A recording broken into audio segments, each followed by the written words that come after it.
নমস্কাৰ ড্ৰিমছ অসমৰ নতুন ভিডিঅ'লৈ আপোনালোকক স্বাগতম জনাইছোঁ। আজিৰ ভিডিঅ'টোত আপোনালোকে লৈ আছোঁ আদৰ্শ বিদ্যালয় এংগেজমেণ্ট নটিফিকেশ্যন আৰু এই নটিফিকেশ্যনখনত কি আছে সবিশেষ আপোনালোকক জনাম।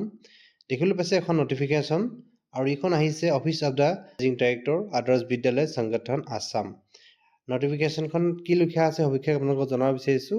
The Adarsha Vidyalaya Sangathan Assam invited online application for eligible candidate who are permanently residents of Assam for filling up the different category of the vacancy post teacher library assistants আদৰ্শ বিদ্যালয় in Assam যেটো আদৰ্শ বিদ্যালয়ৰ অসমৰ অধীনস্থ যিসমূহ আদৰ্শ বিদ্যালয় আছে সেই আদৰ্শ বিদ্যালয়ত কিছুমান ভেকেন্সি খালী হৈছে আৰু এই ভেকেন্সিসমূহ পূৰাবৰ বাবে এখন জাৰি কৰিছে আৰু the nature of engagement shall be purely contractual for 11 month যেটো এই যি এংগেজমেন্ট হ'ব বা এই এপইন্টমেন্ট হ'ব সম্পূৰ্ণ কন্ট্ৰেকচুৱেল হ'ব আৰু ইয়াৰ পিৰিয়ড 11 মান্থ হ'ব আৰু যদিহে এই জবটো তেওঁলোকৰ যিসমূহ জব 11 মান্থ কৰিব তেওঁলোকৰ যদি তেওঁলোকৰ জবটো যদি স্যাটিসফ্যাক্টৰি হয় আৰু এনুৱেল পাৰফৰমেন্সৰ ওপৰত ভিত্তি কৰি তেওঁলোকৰ জবটো এক্সটেন্ড কৰা হ'ব বুলি উল্লেখ কৰা হৈছে।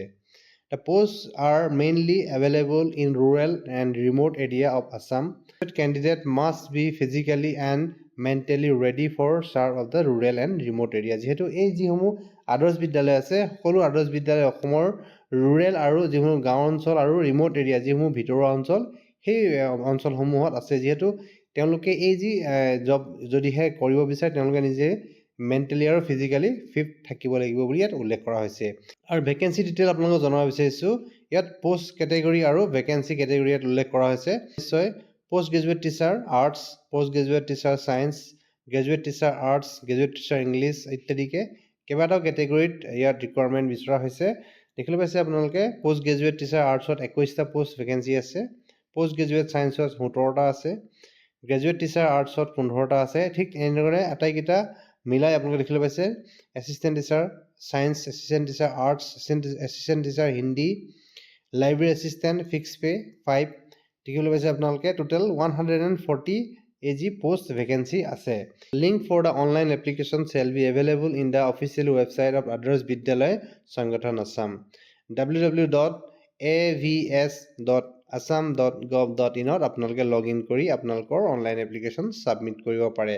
আৰু এই যি অনলাইন এপ্লিকেশ্যন আপোনালোকে 11 ডিচেম্বৰৰ পৰা 26 ডিচেম্বৰৰ ভিতৰত কৰিব লাগিব। ইয়াৰ পিছতে আৰু কেইটামান ভেকেন্সি পোষ্ট ইয়াত উল্লেখ কৰা হৈছে, এইকেইটা পোষ্টতো আপোনালোকে এপ্লাই কৰিব পাৰে। দেখিবলৈ পাইছে তলত number of vacancy against each category আৰু কেইটামান তলত উল্লেখ কৰা হৈছে ভেকেন্সি পোষ্ট টোটেল 148 আৰু দেখিবলৈ পাইছে 148 টোটেল আপোনালোকক জনাব বিচাৰিছোঁ 246 যেহেতু 246টা ভেকেন্সি পোষ্ট ইয়াত উল্লেখ কৰা হৈছে।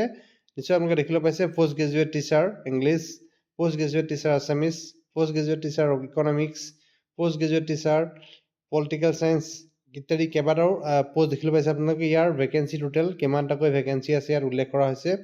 দেখিবলৈ পাইছে আপোনালোকে post graduate teacher mathematics, post graduate teacher biology, graduate teacher arts 15টা দেখিবলৈ পাইছে আপোনালোকে পোষ্ট, গ্ৰেজুৱেট টিচাৰ ইংলিছ 10টা, গ্ৰেজুৱেট টিচাৰ ছায়েন্স 14টা, গ্ৰেজুৱেট টিচাৰ মেথছ 14টা, গ্ৰেজুৱেট টিচাৰ হিন্দী 19টা, গ্ৰেজুৱেট টিচাৰ আৰ্টছ 10টা, গ্ৰেজুৱেট টিচাৰ ছায়েন্স 23টা আৰু লাইব্ৰেৰী এছিষ্টেণ্ট 5টা। সৰ্বমুঠ 148 টোটেল 296 ইন আছাম। 296টা পোষ্টৰ ভেকেন্সিৰ বাবে এই যি এডভাৰটাইজমেণ্ট প্ৰকাশ কৰিছে।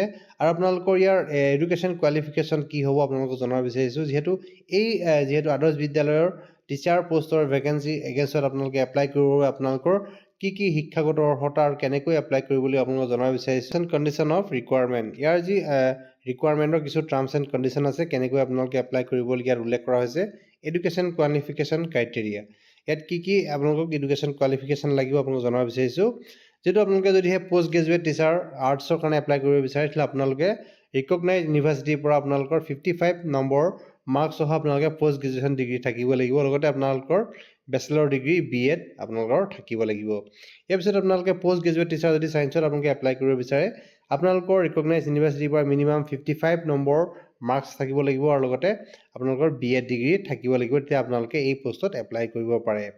এইখিনি মই আপোনালোকক আৰু এটা কথা জনাব বিচাৰিছোঁ, যদিহে আপোনালোকৰ কৃষ্ণকান্তি সন্দিকৈ, ইগনো, আইডল, ডিব্ৰুগড় ইউনিভাৰ্চিটিৰ আণ্ডাৰত আপোনালোকৰ যদিহে ডিগ্ৰী বা পষ্ট গ্ৰেজুৱেশ্যন ডিগ্ৰী থাকে, তেতিয়াহ'লে আপোনালোকে এই পষ্টত এপ্লাই কৰিব পাৰিব। কৃষ্ণকান্ত সন্দিকৈ, ইগনো আৰু আইডলৰ পৰা যদি আপোনালোকৰ ডিগ্ৰী বা ডিষ্টেঞ্চ ডিগ্ৰী আছে, তথাপিও আপোনালোকে পষ্ট গ্ৰেজুৱেশ্যন ডিগ্ৰী বা ডিষ্টেঞ্চ ডিগ্ৰী আছে, তেতিয়াহ'লে আপোনালোকে এই যি পষ্টত এপ্লাই কৰিব পাৰিব বুলি ইয়াত উল্লেখ কৰা হৈছে। আপোনালোকে অনলাইন এপ্লিকেশ্যন কৰাৰ পিছতে আপোনালোকৰ চিলেকশ্যন প্ৰচিডিউৰটো কেনেকুৱা হ'ব আপোনাক জনাব বিচাৰিছোঁ। টোটেল আপোনালোকৰ চিলেকশ্যন প্ৰচিডিউৰত 4খন নম্বৰ থাকিব। এই 4খন নম্বৰ কেনেকৈ ধৰণৰ থাকিব আপোনাক জনাব বিচাৰিছোঁ।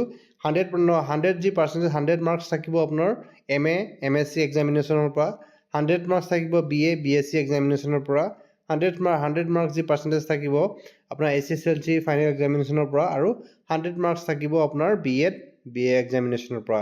এইখিনি জনাব বিচাৰিছোঁ আপোনালোকে এই 100 মাৰ্কছ কেনেকৈ আপোনাক কেলকুলেশ্যন কৰা হ'ব।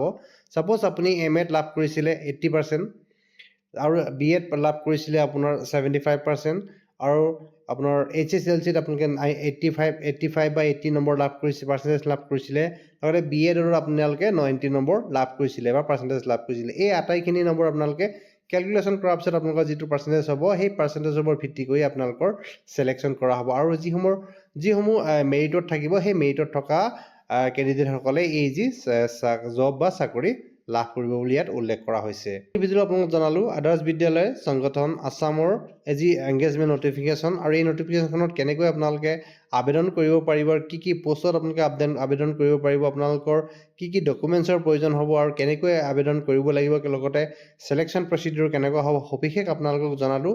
আশা কৰিছোঁ এই ভিডিঅ'টো আপোনালোকক যথেষ্ট উপকৃত কৰিব। ভিডিঅ'ত ইমানখিনি আছিলে। ভিডিঅ'টো সকলোকে চাই থকাৰ বাবে আপোনালোকক পুনৰবাৰ ধন্যবাদ জনালোঁ।